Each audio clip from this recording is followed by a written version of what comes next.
கலைஞர் கூட பல சமயங்களில் கூட்டணி பற்றின ஒரு சீட்டு அலோகேஷனில் வந்து இது யாரும் ஒருத்தர் கூட கொடுக்கறது இல்லை, எல்லாரும் இருக்கிறது வந்து எடுத்துக்கிறது அப்படின்னார். தமிழக முதலமைச்சர் வந்து சீட்டு கொடுக்கும்போது 2019 10 சீட்டு காங்கிரஸ் கொடுத்தார்.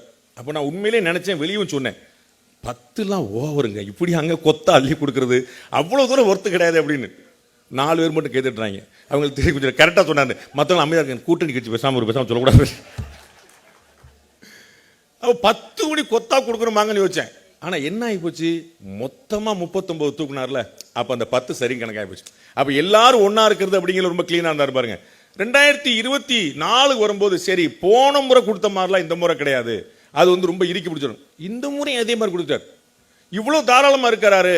அப்போ 2021 சட்டமன்ற தேர்தலில் பயங்கரமான மல்லுக்கட்டு நடக்க போகுது அப்படின்னா, 21 சட்டமன்ற தேர்தலில் ஆளுக்கு 6 சீட்டு மடக்கிட்டார்.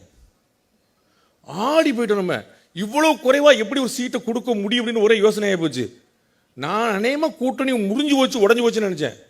என்ன பேசினாங்களோ, என்ன சொன்னாங்களோ, என்ன சமரசம் பண்ணாங்களோ அத்தனை எங்கள் அண்ணன் வைகோலாம் பயங்கரமாக கோவப்பட்டுருவார் நினைச்சேன். கோவப்பட்டாரு, அப்புறம் சரியாயிட்டார்.